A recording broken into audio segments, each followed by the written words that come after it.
Hi friends, welcome back to Ushas food world. ഇന്ന് ഞാൻ വന്നിരിക്കുന്നത് ഒരു സ്പെഷ്യൽ ഫിഷ് ഫ്രൈയുമായാണ്. ഈ വീഡിയോ നിങ്ങൾ മുഴുവനായിട്ടും സ്കിപ്പ് ചെയ്താൽ കാണണം. ഇതിലൊരു സ്പെഷ്യൽ ഇൻഗ്രീഡിയൻറ്റ് ഞാൻ ചേർക്കുന്നുണ്ട്. അതാണ് ഈ ഫിഷ് ഫ്രൈയുടെ പ്രത്യേകത. ഇതിനായി ഞാൻ 1/2 കിലോ മീനാണ് എടുത്തിട്ടുള്ളത്. ആവോലിയാണിത്. മീനെല്ലാം നന്നായി കഴുകി വൃത്തിയാക്കിയതിന് ശേഷം നന്നായി വരഞ്ഞു കൊടുക്കണം. എങ്കിൽ മാത്രമേ മസാലകളെല്ലാം ഉള്ളിൽ പിടിക്കുകയുള്ളൂ. 2 ടേബിൾ സ്പൂൺ കാശ്മീരി മുളക് പൊടിയാണ് ഇവിടെ ഞാൻ എടുത്തിട്ടുള്ളത്. ഇതിലേക്ക് 1/2 ടീസ്പൂൺ ചതച്ച കുരുമുളക് ചതച്ച് തന്നെ വേണം ഇടാൻ. 1/2 ടീസ്പൂൺ മഞ്ഞൾപ്പൊടി, 1/2 ടീസ്പൂൺ മല്ലിപ്പൊടി, 1 ടീസ്പൂൺ ചതച്ച പെരുംജീരകം. അടുത്ത ഇൻഗ്രീഡിയൻ്റ് ആണ് ഇതിൽ ഏറ്റവും സ്പെഷ്യൽ, അതാണ് അയമോദകം. അയമോദകം കൂടാൻ പാടില്ല. 1/2 ടീസ്പൂണാണ് ഇതിൻ്റെ അളവ്. ഇനി ആവശ്യത്തിന് ഉപ്പ് എന്നിവ ചേർത്ത് നമുക്ക് നന്നായി മിക്സ് ചെയ്യാം. അയമോദകം ഇട്ട് ഫ്രൈ ചെയ്യുമ്പോൾ ഒരു പ്രത്യേക ഫ്ലേവറാണ്. അതെല്ലാവരും ഒന്ന് ട്രൈ ചെയ്ത് നോക്കണം. പൊടികളെല്ലാം നന്നായി മിക്സ് ആക്കിയതിന് ശേഷം 1 ടേബിൾ സ്പൂൺ വെളിച്ചെണ്ണ നമുക്ക് ഇതിലേക്ക് ചേർത്ത് കൊടുക്കാം. അതിനുശേഷം ഒരു ചെറിയ നാരങ്ങ നീര്, അത് മുഴുവനായി ഞാൻ പിഴിഞ്ഞെടുത്തിട്ടുണ്ട്. ഇത് രണ്ടും കൂടി ചേർത്ത് നന്നായി മിക്സ് ചെയ്ത് കൊടുക്കണം.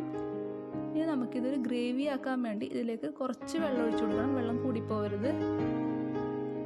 വെള്ളം കൂടി ചേർത്ത് നന്നായി മിക്സ് ചെയ്ത് കൊടുക്കണം. കട്ടകളൊന്നും ഇല്ലാതെ നന്നായി മിക്സ് ചെയ്തെടുക്കണം. ഇപ്പോൾ ഏകദേശം കറക്റ്റ് പരുവായിട്ടുണ്ട്. ഇനി ഇതിലേക്ക് കുറച്ച് കറിവേപ്പിലയും കൂടി ചേർത്ത് ഒന്നും കൂടി നമുക്ക് നന്നായി മിക്സ് ചെയ്ത് കൊടുക്കണം. കറിവേപ്പില ഞാൻ ചെറിയ ചെറിയ കഷ്ണങ്ങളായിട്ട് നുറുക്കിയിട്ടിട്ടുണ്ട്. ഇനി ഈ ഗ്രേവി നമുക്ക് മീനിൽ തേച്ച് പിടിപ്പിക്കാം. മീനിൻ്റെ എല്ലാ ഭാഗത്തായിട്ടും നമുക്ക് ഈ ഗ്രേവി തേച്ച് പിടിപ്പിക്കണം. ഉള്ളിലും പുറത്തും ഒക്കെ നന്നായി തേച്ച് പിടിപ്പിക്കണം. ഇതുപോലെ എല്ലാ മീനും നമുക്ക് റെഡിയാക്കി എടുക്കാം. ഇനി നമുക്കിത് 2 മണിക്കൂറോളം ഫ്രിഡ്ജിലെടുത്ത് വെക്കാം. ഇപ്പോൾ 2 മണിക്കൂറോളം ആയിട്ടുണ്ട്. ഇനി നമുക്കിതിലേക്കൊരു കോട്ടിങ് കൂടി വേണം. അതിനായി 2 ടേബിൾ സ്പൂൺ കടലപ്പൊടി, 2 ടീസ്പൂൺ അരിപ്പൊടി എന്നിവ ചേർത്ത് നമുക്ക് നന്നായി മിക്സ് ചെയ്യണം. ഇനി നമുക്ക് മീൻ ഫ്രിഡ്ജിൽ നിന്ന് എടുക്കാം. അതിലേക്ക് ഈ പൊടികൾ ഒന്ന് കോട്ട് ചെയ്ത് കൊടുക്കണം. കുറച്ചായിട്ട് ഈ പൊടികൾ മീനിലേക്ക് ഇട്ട് നമുക്കിത് നന്നായി തേച്ച് പിടിപ്പിക്കാം.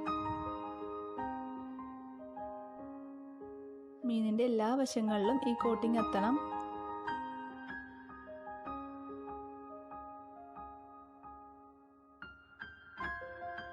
എടുത്തിരിക്കുന്ന എല്ലാ പൊടികളും ഇതിലേക്ക് മുഴുവനായിട്ടും മിക്സ് ചെയ്യാൻ വേണ്ടി ശ്രമിക്കണം.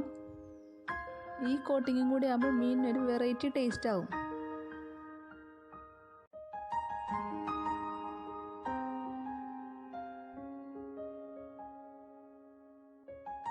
എല്ലാ പൊടികളും ഇട്ട് ഞാൻ നന്നായി മിക്സ് ചെയ്തെടുത്തിട്ടുണ്ട്. ഈ മീൻ ഞാൻ ഷാലോ ഫ്രൈ ആണ് ചെയ്തെടുക്കുന്നത്. അതിനായി ഒരു പാൻ ചൂടാക്കി അതിലേക്ക് കുറച്ച് എണ്ണ ഒഴിച്ചു കൊടുക്കാം. വെളിച്ചെണ്ണയാണ് ഞാനിവിടെ എടുത്തിരിക്കുന്നത്. ഇനി എണ്ണ ചൂടായതിനു ശേഷം ഇതിലേക്ക് കുറച്ച് കറിവേപ്പിലയും കൂടി ചേർത്ത് കൊടുക്കാം. ഇനി നമുക്ക് ഈ എണ്ണയിലേക്ക് മീൻ ഫ്രൈ ചെയ്യാൻ വേണ്ടി വെച്ച് കൊടുക്കാം. 2 മീനാണ് ഞാനിവിടെ ആദ്യം ഫ്രൈ ചെയ്തെടുക്കുന്നത്. സ്റ്റൗ ലോ ഫ്ലെയിമിൽ വെക്കാൻ പ്രത്യേകം ശ്രദ്ധിക്കണം. എണ്ണ നന്നായി ചൂടായതിനു ശേഷം മാത്രമേ ലോ ഫ്ലെയിമിലേക്ക് മാറ്റാൻ പാടുള്ളൂ. ഇനി നമുക്ക് ഒരു സൈഡ് മറിച്ചിട്ട് കൊടുക്കാം. കോട്ടിങ് ചെയ്തേക്കുന്നതുകൊണ്ട് കരിഞ്ഞു പോകാതെ പ്രത്യേകം ശ്രദ്ധിക്കണം. ഹൈ ഫ്ലെയിമിലിട്ടാൽ കോട്ടിങ് എല്ലാം കരിഞ്ഞു പോകും. മീനിൻ്റെ ഉൾവശം വെന്ത് കിട്ടുകയുമില്ല. ഇപ്പോൾ 2 വശവും നന്നായി ഫ്രൈ ആയിട്ടുണ്ട്. ഇനി നമുക്കിത് ഒരു പാത്രത്തിലേക്ക് മാറ്റാം.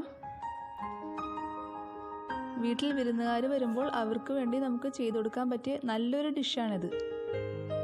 ഇതൊരു സ്പെഷ്യൽ ആയിട്ടുള്ള ഫിഷ് ഫ്രൈ തന്നെയാണിത്. മറക്കാതെ എല്ലാവരും ഇത് ട്രൈ ചെയ്ത് നോക്കണം. വീഡിയോ ഇഷ്ടമായെങ്കിൽ ലൈക്ക് ചെയ്യാനും സബ്സ്ക്രൈബ് ചെയ്യാനും ഷെയർ ചെയ്യാനും മറക്കരുതേ.